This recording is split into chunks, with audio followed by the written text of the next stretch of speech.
Tu veux marcher dans la puissance de Dieu, vivre des percées, expérimenter le surnaturel, mais tu sais qu'il y a quelque chose en toi qui t'en empêche. Ce n'est peut-être pas un démon. Ce n'est peut-être même pas une attaque spirituelle extérieure. Et si ton véritable ennemi, c'était toi-même? C'est ce que révèle le pasteur Ivan Castanou dans son livre Neutraliser l'ennemi public numéro 1, la chair. Dans cette vidéo, découvre comment identifier, comprendre et surtout vaincre cet ennemi intérieur qui t'empêche de vivre l'héritage divin promis par Dieu. Partie 1, la chair, cet ennemi invisible mais puissant. La chair, ce n'est pas juste le corps. C'est cette partie de toi gouvernée par les 5 sens, ce que tu vois, entends, ressens, touches, goûtes. C'est une nature qui a été corrompue par le péché. Et devine quoi, elle est en toi, même après ta nouvelle naissance. La Bible dit que Dieu a condamné le péché dans la chair. La chair ne veut pas obéir à Dieu.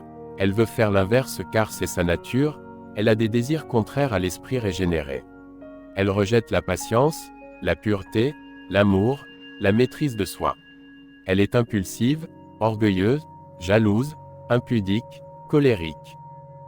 Partie 2, pourquoi faut-il la neutraliser? Parce que tant qu'elle dirige ta vie, le Saint-Esprit ne peut pas le faire.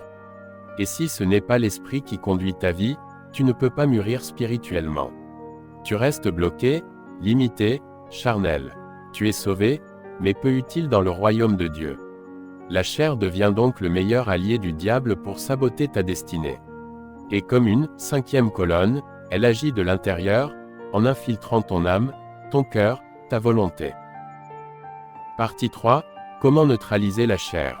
L'auteur nous montre 2 grands secrets pour y parvenir. Accroche-toi, car ce sont des clés puissantes qui peuvent transformer ta vie spirituelle. 1. Crucifier la chair. Crucifier la chair, ce n'est pas une image poétique, c'est une décision radicale. Parfois inconfortable ou douloureux, c'est dire non à tes envies, tes émotions incontrôlées, tes impulsions charnelles. Galates 5, 24. Ceux qui sont à Jésus-Christ ont crucifié la chair avec ses passions et ses désirs.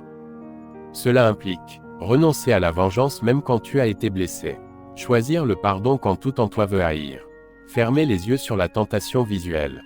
Refuser de te laisser dominer par tes émotions. Tu veux vaincre la tentation. Ne négocie pas avec elle. Cloue-la à la croix. Mais crucifier la chair n'est pas qu'un acte ponctuel. C'est quotidien. Chaque jour, tu dois décider qui prendra le volant de ta vie, la chair ou le Saint-Esprit. 2. Discipliner ou rééduquer l'âme. Même si tu crucifies la chair, ton âme, tes pensées, tes émotions, ta mémoire, garde des habitudes.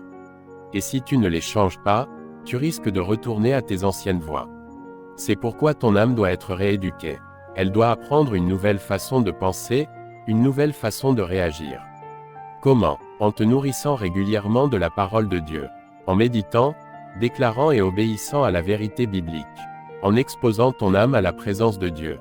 Romains 12, verset 2, soyez transformés par le renouvellement de l'intelligence. L'âme est comme un enfant mal éduqué. Elle ne doit pas être écoutée, elle doit être formée. C'est toi qui dois lui apprendre à bénir au lieu de critiquer, espérer au lieu de paniquer, honorer au lieu de mépriser. Conclusion, un combat que tu peux gagner. Ce combat contre la chair est rude, mais il est gagnable. Tu n'as pas à vivre sous la domination des désirs charnels. Tu peux marcher par l'esprit.